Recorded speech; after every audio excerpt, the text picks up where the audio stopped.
सभी भक्तजनों को जय श्री कृष्ण। श्री सुखदेव जी कहते हैं, परीक्षित, जब 1 वर्ष पूरा होने में 5-6 रातें शेष थी, तब एक दिन भगवान श्री कृष्ण बलराम जी के साथ बछड़ों को चराते हुए वन में गए।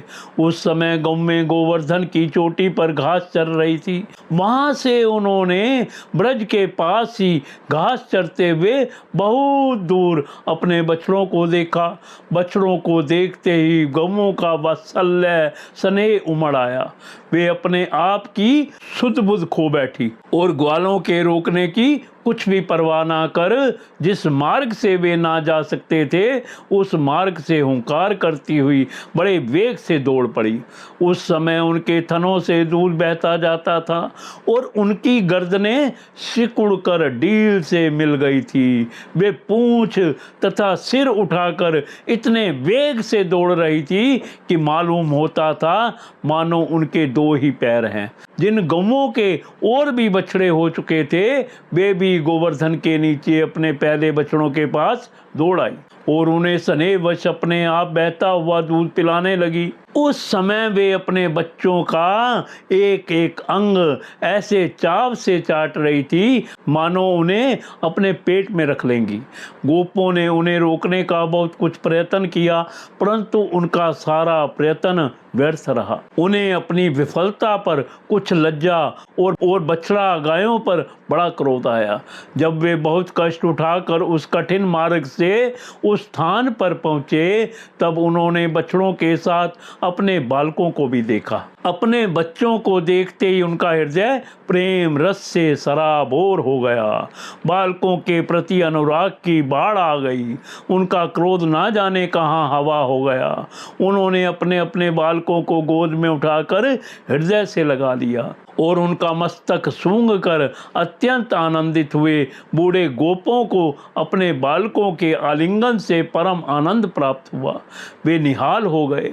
फिर बड़े कष्ट से उन्हें छोड़कर धीरे धीरे वहां गए जहां जाने के बाद भी बालकों के और उनके आलिंगन के स्मरण से उनके नेत्रों से प्रेम के आंसू बहते रहे। बलराम जी ने देखा कि ब्रजवासी गोप, गौवें और ग्वालिनों की उन संतानों पर भी जिन्होंने अपना माँ का दूध पीना छोड़ दिया है, क्षण प्रति क्षण प्रेम संपत्ति और उसके अनुरूप उत्कंठा बढ़ती ही जा रही है। तब वे विचार में पड़ गए, क्योंकि उन्हें इसका कारण मालूम ना था। यह कैसी विचित्र बात है। सर्वात्मा श्री कृष्ण में ब्रजवासियों का और मेरा जैसा अपूर्व स्नेह है, वैसा ही इन बालकों और बछड़ों पर बढ़ता ही जा रहा है। यह कौन सी माया है, कहाँ से आई है? यह किसी देवता की है, मनुष्य की है अथवा असुरों की? परंतु ऐसा भी संभव है नहीं। यह तो मेरे प्रभु की ही माया है और किसी की माया में ऐसी सामर्थ्य नहीं जो मुझे भी मोहित कर ले। बलराम जी ने ऐसा विचार करके ज्ञान दृष्टि से देखा तो उन्हें ऐसा मालूम हुआ कि इन सब बछड़ों और ग्वाल बालों के रूप में केवल श्री कृष्ण ही श्री कृष्ण हैं। तब उन्होंने श्री कृष्ण से कहा, भगवान, ये ग्वाल बाल और बछड़े ना देवता हैं और ना तो कोई ऋषि ही। इन भिन्न भिन्न रूपों का आश्रय लेने पर भी आप अकेले ही इन रूपों में प्रकाशित हो रहे हैं। कृपया स्पष्ट करके थोड़े में ही यह बतला दीजिए कि आप इस प्रकार बछड़े, बालक, सिंगी, रस्सी आदि के रूप में अलग अलग क्यों प्रकाशित हो रहे हैं। तब भगवान ने ब्रह्मा की सारी करतूत सुनाई और बलराम जी ने सब बातें जान ली।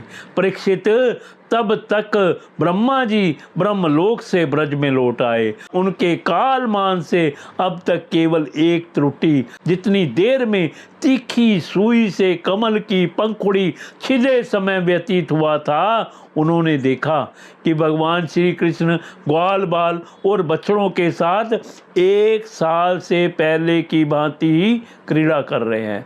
वे सोचने लगे, गोकुल में जितने भी ग्वाल बाल और बछड़े थे वे तो मेरी मायामयी शैया पर सो रहे हैं। उनको तो मैंने अपनी माया से अचेत कर दिया था। वे तब से अब तक सचेत नहीं हुए। तब मेरी माया से मोहित ग्वाल बाल और बछड़ों के अतिरिक्त ये उतने ही दूसरे बालक तथा बछड़े कहाँ से आ गए जो 1 साल से भगवान के साथ खेल रहे हैं। ब्रह्मा जी ने दोनों स्थानों पर दोनों को देखा और बहुत देर तक ध्यान करके अपनी ज्ञान दृष्टि से उनका रहस्य खोलना चाहा, परंतु इन दोनों में कौन से पहले के ग्वाल बाल हैं और कौन से पीछे बना लिए गए हैं, इनमें से कौन सच्चे हैं और कौन बनावटी, यह बात वे किसी प्रकार ना समझ सके।